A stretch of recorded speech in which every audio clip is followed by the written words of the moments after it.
Most people lack a real understanding of just how long eternity lasts, often confusing it with the idea of infinity. However, my own experience taught me that eternity lasted exactly 15 years, 2 months, 27 days, and a few strange hours. It ended much the way it had started, with my wife, Rachel, locking eyes with her partner and sharing a deep, passionate kiss. The only difference was that, this time, I was just a spectator, watching from a few tables away. I found myself sitting alone in a restaurant in the next town over from ours, watching as Rachel and her apparent new lover exchanged affectionate looks and leaned in for a kiss. How I ended up in that same restaurant doesn't really matter, but being there, an hour from our town, it was obvious she hadn't expected anyone who knew her to see. Initially, I was just curious, but that quickly turned to shock, then disgust and anger as the scene unfolded. I briefly entertained the idea of confronting them, but I'd always been taught never to raise a hand in anger, so I sat there, stunned. They stayed focused on each other, confidently enjoying their meal, occasionally pausing to kiss. I ate slowly, ordered dessert, and watched, my emotions swinging from rage to helplessness.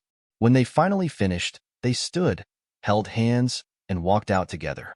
Seated there, I felt like the biggest fool in the world. I had been married to Rachel for over 14 years, with 2 exclusive years before that, and never once suspected she was interested in anyone else. I'd thought I knew her through and through, that we'd grow old together. The revelation of her attraction to this woman wasn't what hurt the most. It was the betrayal of trust. When she accepted my ring years ago, it was a promise of eternity. Who would have thought that some eternities have an expiration date? I paid the bill, got in the car, and drove home slowly, lost in thought. Rachel hadn't expected me home until the next day, since my work trip had ended ahead of schedule. I'd been away since Monday morning, looking forward to being with her and our kids. But now, after what I'd just seen, all my excitement for coming home had faded. Our kids, Laura, who's 12, and Ben, 10, were old enough to be left alone if Rachel wanted a night out, which I'd never had any problem with. But I wondered if they'd noticed anything strange recently. Had they sensed anything that I hadn't? Probably not. They seemed just as unaware as I had been. Driving back, I thought over every detail, questioning myself. What did I do wrong? How long had it been going on? At least I didn't have to worry about her lover having a larger manhood than mine. A bit of dark humor there, I suppose, to keep myself from falling apart. I arrived home around 9 p.m. Rachel still wasn't back, but Laura and Ben were excited to see me. I hugged them, though I could hardly focus. Rachel came in about 2 hours later. I'm sure she saw my car outside because she looked surprised as she walked in. Her first words were about my early return, with a faintly strained expression on her face. I played it casual. She mentioned that if she'd known, she would have made a nice dinner for us, but instead, she'd ordered pizza for the kids and gone out with her friend, Emily, from work. She asked if I remembered Emily, and I nodded along, saying that I did. Emily, as Rachel had once mentioned, was a blonde with a large following of admirers. She was about 26 and had recently joined the insurance company where Rachel worked. Apparently, she and Rachel had become fast friends. Rachel, at 39, still turned heads herself with her striking looks and fit figure. Yet as I looked at her now, it felt like I barely recognized her. Rachel was trying to act calm, while I could barely hold myself together. I told her I was exhausted and was going to bed. She gave me a quick peck as I passed, and as I walked away, I could almost swear I tasted the faint trace of someone else on her lips. I went to bed but didn't sleep. The kids had gone to bed before me, so when I heard a soft conversation a few minutes later, I knew Rachel was on the phone, talking to Emily. It was a short exchange, and not long after, I heard Rachel starting the shower in our master bathroom. Either I had scared her enough to make her sloppy, or she assumed I was asleep and wouldn't catch on. The next day, between the kids and housework, I didn't have to interact much with Rachel for the rest of the weekend. She suggested a family dinner on Saturday night, but I brushed it off, telling her I wasn't in the mood, and left the room. I don't think I'd ever been that blunt with her, and she must have sensed something was wrong. On Monday morning, I requested a day off from my boss, John, due to personal issues. John had gone through a divorce a decade back and remarried 5 years ago, so he seemed to understand that something was amiss at home.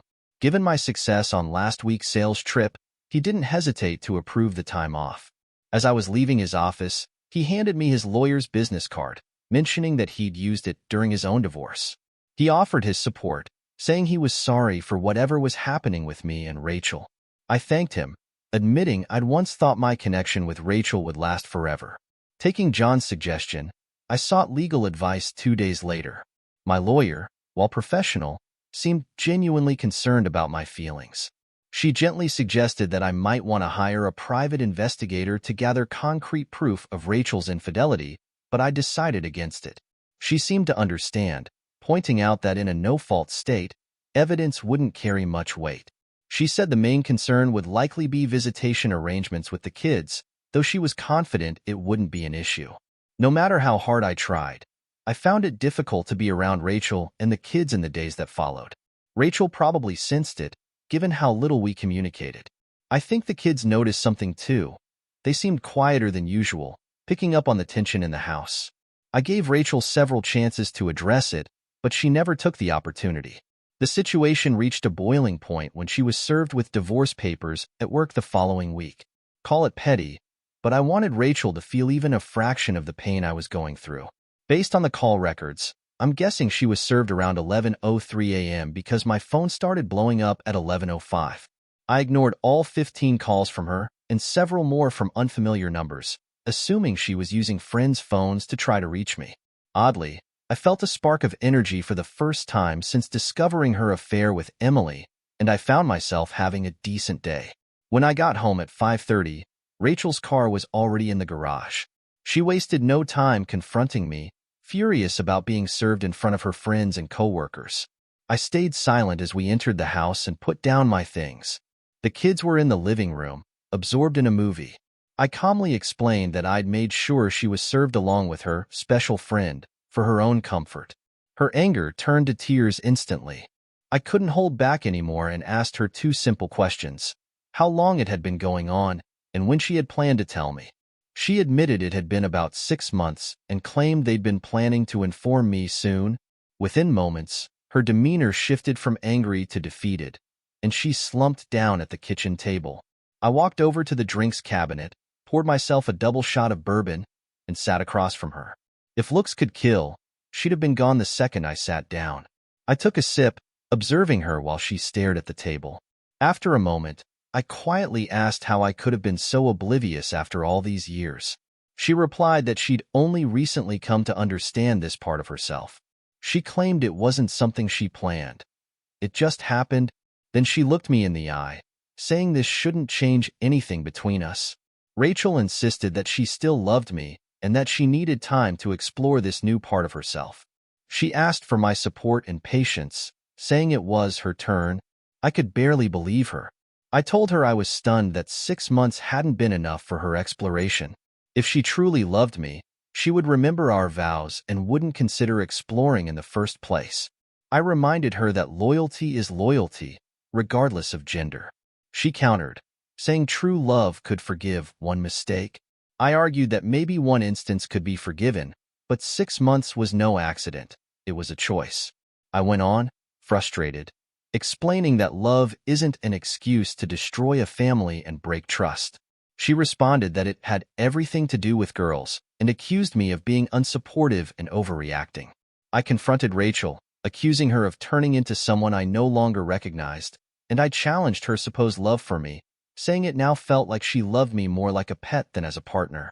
I accused her of being in love with her friend, Emily, pointing out that I had clearly been pushed to second place. When she tried to deny it, I told her to stop pretending.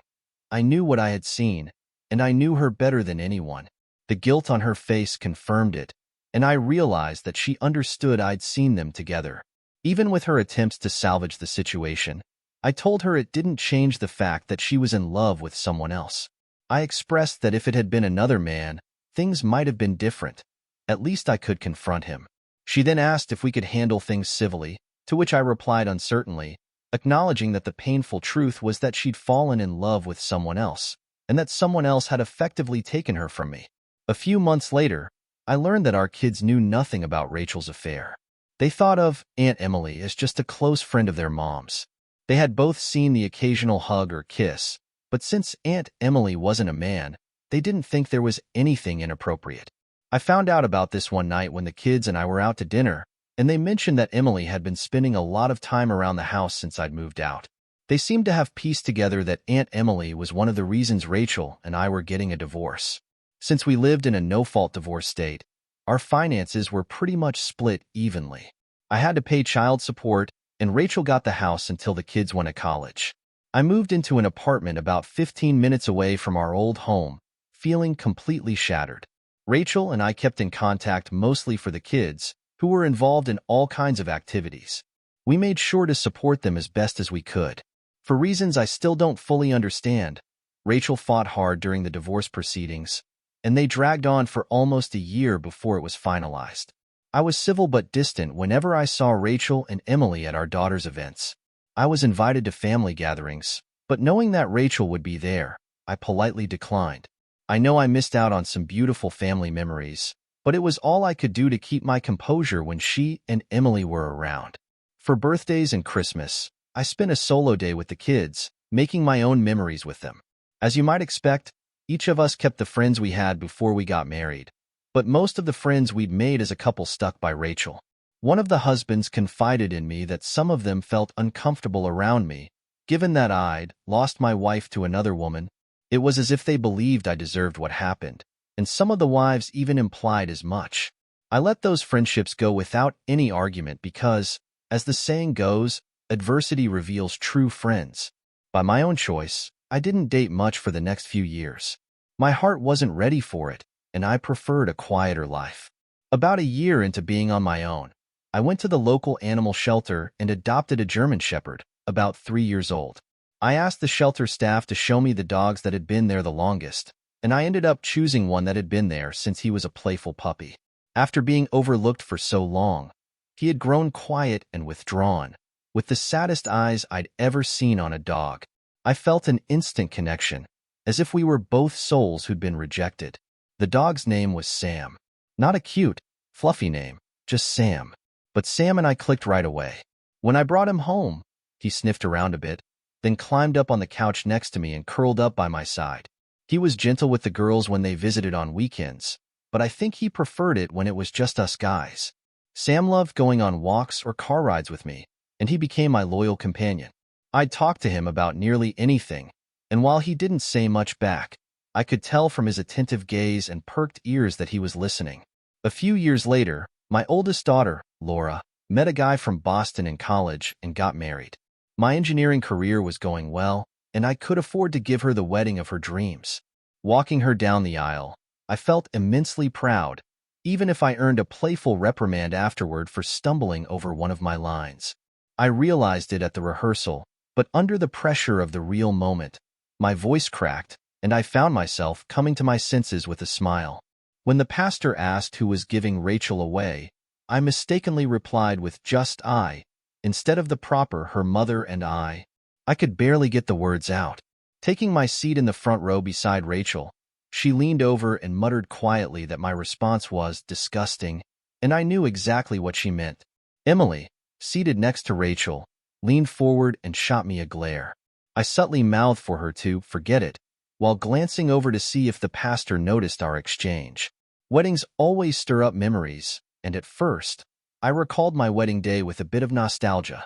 That feeling, however, barely lasted 30 seconds before the image of Rachel and Emily together in that restaurant hit me again. When I snapped out of it, Rachel was looking at me, a little sad, and then blushed and quickly turned away. I guess I wasn't the only one reflecting on the past. Although I tried to ignore them, I noticed Rachel and Emily seemed to be having a wonderful time with Leah and her new husband, Jerry, along with everyone else. And then it hit me. I was one of the only single people over 50 in the room. Feeling a bit sorry for myself, I went to the open bar and ordered a shot of 18-year-old Irish whiskey. I sat down at my table, took a sip, and quietly congratulated myself for throwing such a memorable event. 3 years later, I was set to play father of the bride again when my youngest daughter, Ariel, had her fiancé walk her down the aisle. This time, though, I wasn't going to go through it alone. Determined to meet new people, I put a little more effort into my social life. After returning from a work trip out of state 3 weeks later, I stopped at a small bar restaurant about an hour from my place. Normally, I avoided spots like that because of my dislike for country music, but they were advertising pork barbecue, so I decided to give it a try. The food was great, and when the DJ started playing around 8 p.m., I looked around to see if anyone was worth talking to. Just then, a beautiful woman walked in, about 30 years old, with the face of an angel. She was stunning, and I couldn't help but wonder why someone as lovely as her was out alone. Then again, there I was, the older guy alone at the bar.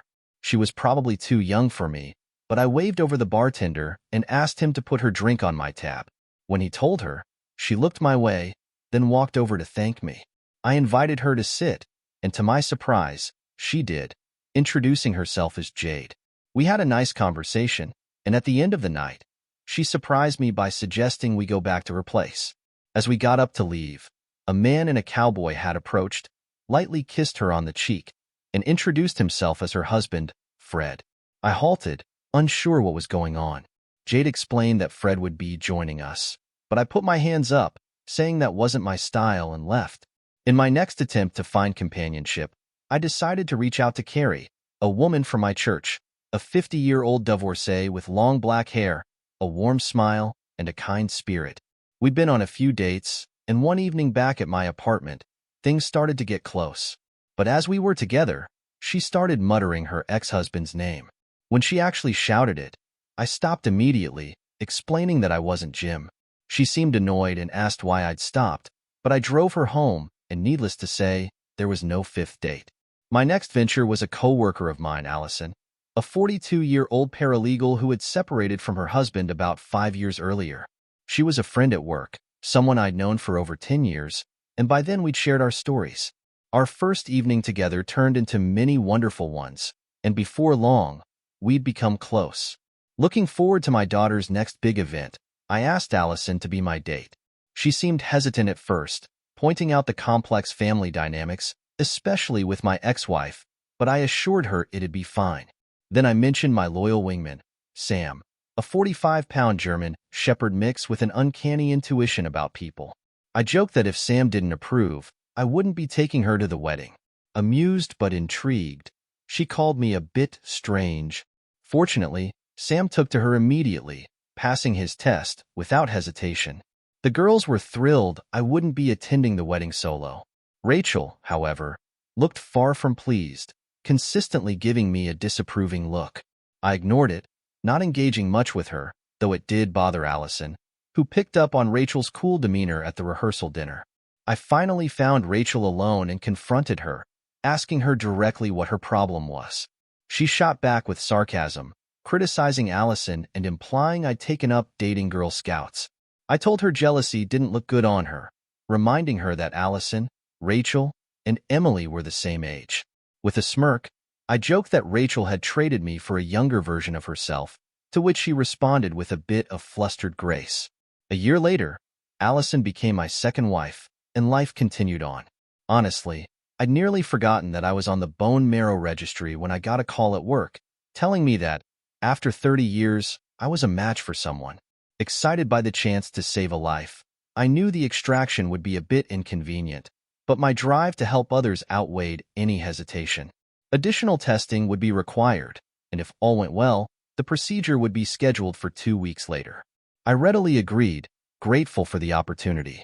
While I don't consider myself particularly religious, I do believe in God, and there's truth in the saying that God works in mysterious ways. It was only 4 days later, during my regular call with my oldest daughter, Laura, that it all clicked.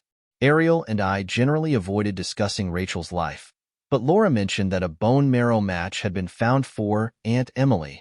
Through Laura, I passed on my best wishes to Emily and Rachel, letting them know that despite all that had happened, I didn't wish them any harm. Laura, now an adult, reminded me that I could call them directly if I wanted to, but I explained that the less I spoke with them, the less chance I'd have of saying something I might regret. She encouraged me to let go of the bitterness, especially since I'd been happily married to Allison for nearly 2 years now. I acknowledged that I was happy, and though I no longer hated Rachel, I wasn't exactly eager to be close with her either. Still, I decided to send flowers to Emily with a card wishing her well. Later, as I was ordering the bouquet, it struck me how rare bone marrow matches are, and the timing of Emily's match seemed like too much of a coincidence. Knowing that donations are kept anonymous, I called my registry contact and, pretending to be optimistic, asked about the likelihood of my match living nearby. After a pause, she admitted it was the first time a donor had identified their match. It hit me. I was set to donate bone marrow to Rachel's partner, Emily. Feeling betrayed and angry, I reflected on how Rachel had never apologized, how she'd hurt me deeply, and now expected me to save Emily's life. I decided I couldn't go through with it. 2 days later, I called my contact back and told her I'd be declining the donation. She sounded near tears and asked if there was a reason for my decision. Although she said it was my right to refuse, she mentioned how unusual it was, explaining that it would cause issues for the registry. I apologized, saying I was looking out for myself, and she quietly wished me well, reminding me I could still change my mind if I reconsidered. When I told Allison that I'd turned down the donation, she was furious. I hadn't told her who the match was for. She just knew I decided not to help someone in need. Almost shouting, she questioned why I'd abandoned something I'd previously been so committed to, saying it was the first time she'd heard me use an excuse like that. Faced with her reaction, I opened up, admitting that I'd found out the recipient would be Emily and that I'd prefer not to get involved with Rachel or her partner. Allison didn't hide her disappointment, accusing me of letting anger deny Emily a chance at life. I clarified that it wasn't revenge, but a choice to keep my life separate from people who had hurt me. Allison pressed me on how they could have known about my involvement, and I assured her the process was entirely anonymous, and that I'd only found out by chance. Allison's face softened a bit, but she insisted I couldn't turn down a chance to save someone, pointing out the weight of having Emily's life in my hands. She said I was too compassionate to carry the guilt of withholding help. I disagreed, saying that, given the heartbreak they'd caused me, I wouldn't feel guilty and that they would never even know it was me. Allison, however, remained upset, concerned about the hope Rachel and Emily had now, and how my decision might have taken that away. Our disagreements on the matter made the rift between us more obvious, as if our differences were becoming harder to ignore. At one point, Allison even questioned my faith, asking where my sense of compassion was, to which I responded that I wasn't obligated to extend myself to someone who'd torn my life apart. She called me ridiculous, and I replied that, after what they put me through, it wasn't simple to just set the pain aside and pretend it hadn't happened. I reminded Rachel that she'd been married to Emily longer than she'd been with me, and suggested she just come to terms with it. Allison insisted they had made their choice, and I replied quietly that they could live or not. It was all the same to me. A few days later, on a Saturday afternoon, I left the room, telling Allison I was going to the range to blow off some steam. She reminded me to be back before dinner, as the girls were coming over, and told me to shower before eating so I wouldn't smell like gunpowder.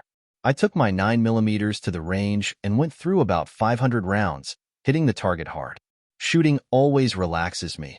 Maybe it's the focus required, or the release you feel when you finally let your mind go. Either way, I was certainly smelling of gunpowder when I got back, so I headed straight for the shower. I noticed the dining table was set for 6, and from the smell, Allison was making a roast. She's a fantastic cook, and I was hoping she'd make her little brown potatoes instead of mashed.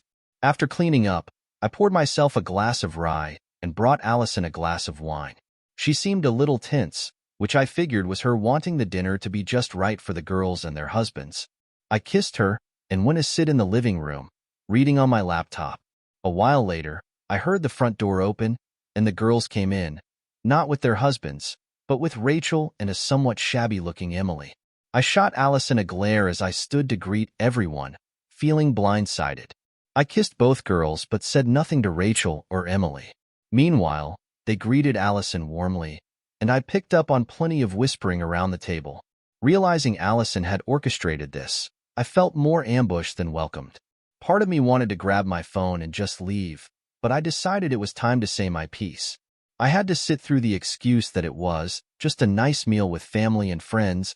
Unsurprisingly, the main topic at the table was Emily's illness, though I stayed silent, wearing what I assumed was a thoughtful expression. Dinner and dessert were probably good. I honestly couldn't tell. Being the good host, I served drinks afterward, and we all moved into the living room. After a moment of quiet, I decided it was finally my turn to speak. I looked around at each of them and asked who wanted to start. The woman who betrayed my trust to arrange this meeting, the woman who'd broken my heart years ago and now thought I owed her a favor, or the woman who'd taken my wife from me and now needed my help to survive. I let my eyes settle on each one, and not a single one of them could meet my gaze. When I looked at Allison, she seemed a bit tense, but my oldest daughter, Laura, stepped in to speak. She acknowledged my resentment toward her mom and Aunt Emily, but called my refusal to donate bone marrow childish and petty, saying it was beneath me. Laura argued that denying someone a chance at life just to seek revenge was wrong, reminding me that this was about a life, not some silly gesture like a prank. Taking a sip of my whiskey, I shook my head and made it clear I was angry. I told them that actions have consequences, and while Rachel and Emily hadn't expected any real fallout, they now wanted to turn their problem into my responsibility. I added that the irony of being able to make a difference in the life of someone who had wronged me wasn't lost on me. Despite what they thought, this wasn't about revenge. It was a question of self-respect. I pointed out that none of them seemed to consider that if the situation were reversed, if Emily had been Ethan, for example, most would think I was justified in my choice. But just because Emily was a woman, I was expected to be more forgiving. Emily sat staring hard at the carpet, while Rachel, seated beside her, gently squeezed her hand. I went on to explain that this wasn't about revenge, it was hatred. I despised Emily and had no intention of helping her. I reminded them that I'd had minimal contact with her during the entire 17 years she'd been with Rachel. Rachel sniffled, holding back tears, and asked if I truly hated her enough to deny someone else a chance to live. She appealed to whatever feelings I had left, suggesting that donating would be noble and a matter of honor. I scoffed, expressing my skepticism about Rachel's concept of honor, calling her a fancy woman, and saying she had no right to lecture me on integrity. My voice rose, and I struggled not to tell them all, including Allison, to burn in hell and leave me alone. Taking a couple of deep breaths, I tried to calm down, but Allison seemed determined to continue the conversation. Allison quietly told me I was a good person, insisting that I always did the right thing, and that backing away from this was wrong. She warned that I'd never be able to live with myself if I just walked away. Then, Lisa chimed in, reminding me that I'd raised her and Ariel to always do the right thing, even when it was hard. Acknowledging this, I told her that my choice was one I wouldn't regret or lose sleep over. Suddenly, Emily broke in, pleading with me not to let her die. She admitted she understood the hurt I felt, but pointed to the grim reality of her situation, saying that without my donation, her chances of survival were slim. Her haunted eyes met mine, and I could see that asking me for help was probably one of the hardest things she'd ever had to do. I looked deep into her eyes, searching for something, but I didn't feel any satisfaction or sense of victory. My answer was simple. No, I didn't say I was sorry, because I wasn't. I told her that I wouldn't lift a finger to help her. Emily took my answer better than Rachel, who burst into tears. Allison went to comfort them, and I heard her whisper, "I'll try. I'll talk to him." She was so wrapped up in the moment that she didn't realize the damage she'd done to our marriage. I knew I'd have to think long and hard about whether I could rebuild the trust between us. I grabbed my car keys and walked out, leaving behind 5 women in tears. For the next 3 days, I didn't answer any of Allison's or the kids' calls. When I finally returned, the house was empty, dark. It looked like Allison had gone elsewhere for the time being. A suitcase and some clothes were missing, but most things were left behind. I packed my own bags, taking my clothes and a few belongings. I left my wedding ring in the center of the kitchen table before walking out. 3 days later, I got a call at work from Allison. She was shocked that our marriage was ending over my refusal to help Emily. I told her I couldn't believe I'd been married to someone who would violate my trust so completely. I suggested that maybe it wasn't me seeking revenge, but rather something higher at work. Quoting the Bible, I told her, "Vengeance is mine, says the Lord." She didn't appreciate the comment and made it clear she thought I was being petty. Emily passed away 2 months after our divorce was finalized. and I found out through the local newspaper obituary. I hadn't followed her case, and neither of my daughters kept me informed. Although my relationship with the girls had become strained, I stood firm in my decision not to help Emily, feeling it was right for me. I never lost a minute of sleep over not donating my bone marrow, even though the registry removed me from their list. That was fine by me. Another match was unlikely anyway. My dog, Sam, had been a bit moody, and he didn't exactly take to any of the women I dated over the past year or so. But that was all right. At 62, I wasn't in any rush to find wife number 3. Surprisingly, I was still having my share of companionship. I found that, at this age, single women outnumbered single men 4-1, and if a woman was in good health, she was generally open to a pleasant evening together.